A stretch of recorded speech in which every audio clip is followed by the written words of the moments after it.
Hi, I'm Rashonda Cade. This is Reading with Rashonda, and we are reading The House Behind the Cedars by Charles Chesnutt. We are on chapter 18. We started chapter 18 last time. Didn't make it too far. We didn't do too badly. But we are not finished with chapter 18, and we're not going to finish chapter 18 today. But where we left off was Molly, Rena and John's mom, was thinking about her life and we were learning about her life, and she kind of missed the good old days. And so we are picking up now on chapter 18. Molly had lost one child, and his grave was visible from the kitchen window under a small clump of cedars in the rear of the 2-acre lot.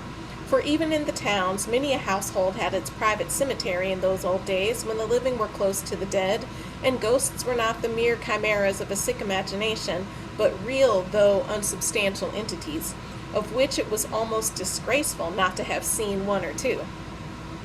Had not the witch of Endor called up the shade of Samuel the prophet? Had not the spirit of Miss Molly's dead son appeared to her, as well as the ghostly presence of another she had loved? In 1855, Miss Molly's remaining son had grown into a tall, slender lad of 15, with his father's patrician features and his mother's Indian hair, and no external sign to mark him off from the white boys on the street. He soon came to know, however, that there was a difference. He was informed one day that he was black. He denied the proposition and thrashed the child who made it.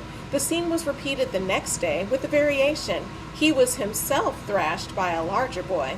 When he had been beaten 5 or 6 times, he ceased to argue the point, though to himself he never admitted the charge. His playmates might call him black. The mirror proved that God, the Father of all, had made him white, and God, he had been taught, made no mistakes. Having made him white, he must have meant him to be white. Wow, well, that is a lot of really great insight into Warwick. So until he was 15, he didn't know he was black. He didn't know he was a legally black person. And quite frankly, by the time you're 15, a lot of your self-concept has solidified. And now I understand better why he passed as a white man, because he believed he was. And, I get society told him, no, you're not white. But if he grew up thinking he was white and didn't have anybody contradict that for him until he was 15, yeah, he really thought he was white. And then he was like, the mirror proved that God, the Father of all, had made him white, and God, he had been taught, made no mistakes. Having made him white, he must have meant him to be white. I get that from Warwick. God clearly made me a white man, so why can't I operate in life as a white man? That was super fascinating. All right, I'll keep reading. In the hall or parlor of his mother's house stood a quaintly carved black walnut bookcase containing a small but remarkable collection of books which had at one time been used in his hours of retreat and relaxation from business and politics by the distinguished gentleman who did not give his name to Miss Molly's children.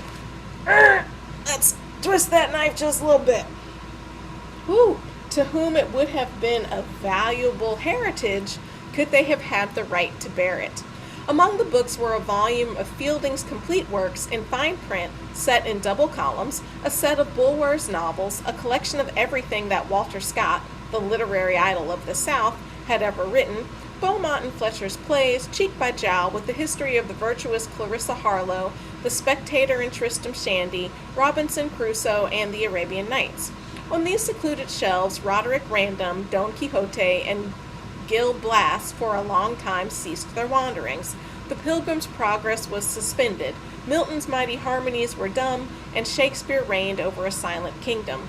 An illustrated Bible with a wonderful Apocrypha was flanked on one side by Volney's Ruins of Empire, and on the other by Paine's Age of Reason, for the collector of the books had been a man of Catholic taste as well as of inquiring mind, and no one who could have criticized his reading ever penetrated behind the cedar hedge.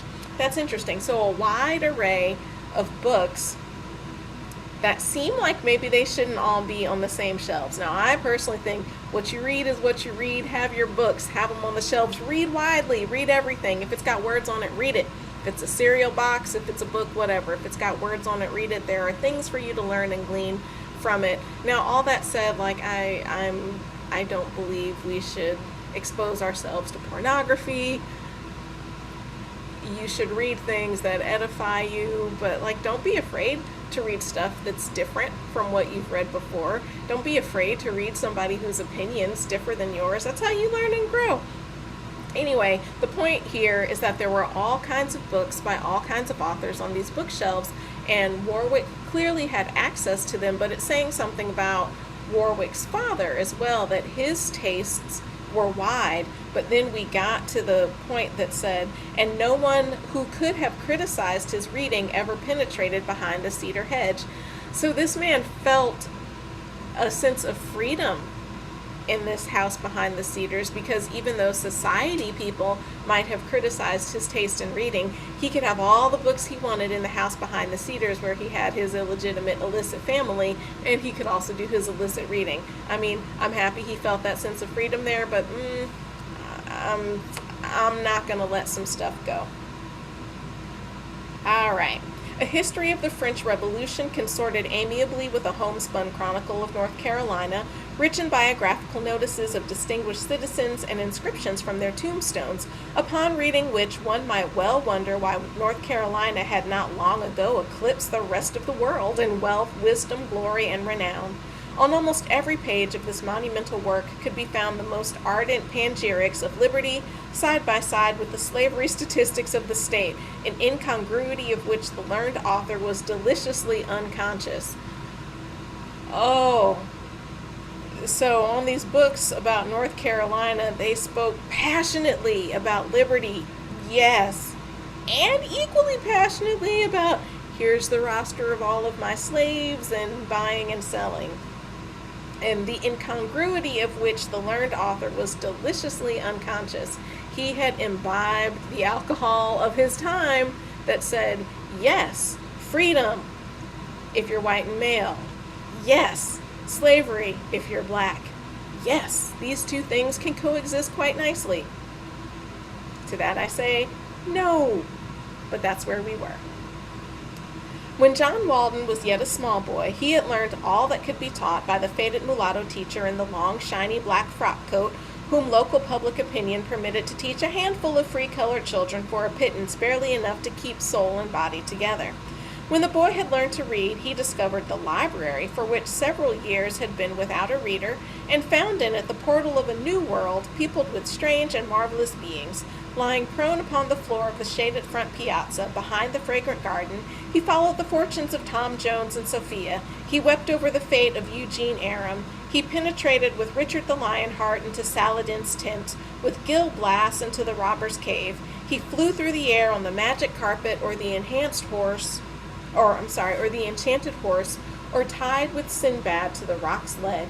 Sometimes he read or repeated the simpler stories to his little sister, sitting wide-eyed by his side. When he had read all the books, indeed long before he had read them all, he too had tasted of the fruit of the tree of knowledge.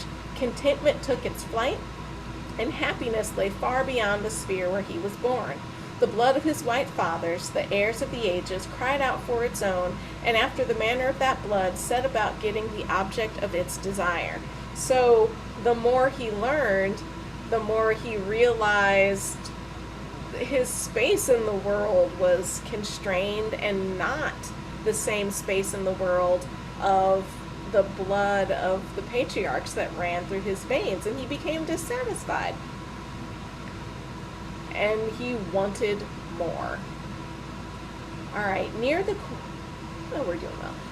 corner of Mackenzie Street, just about 1 block north of the Patesville Market House, there had stood for many years before the war, on the verge of the steep bank of Beaver Creek, a small frame office building, the front of which was level with the street, while the rear rested on long brick pillars founded on the solid rock at the edge of the brawling stream below. Here, for nearly half a century, Archibald Strait had transacted legal business for the best people of Northumberland County. Full many a lawsuit had he won, lost, or settled, Many a spendthrift had he saved from ruin, and not a few families from disgrace.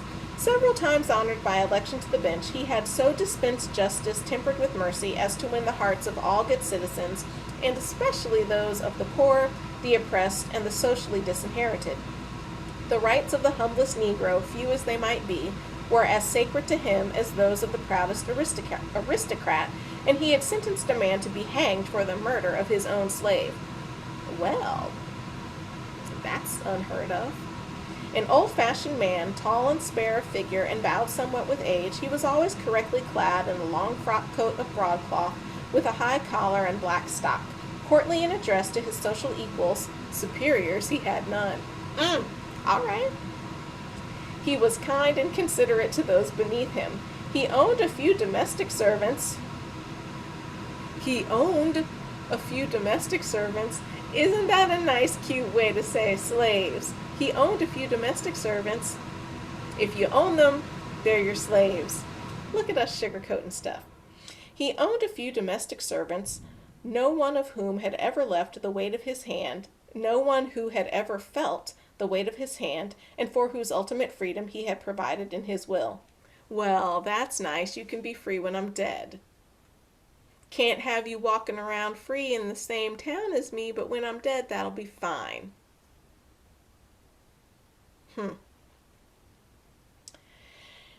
In the long drawn-out slavery agitation, he had taken a keen interest, rather as observer than as participant.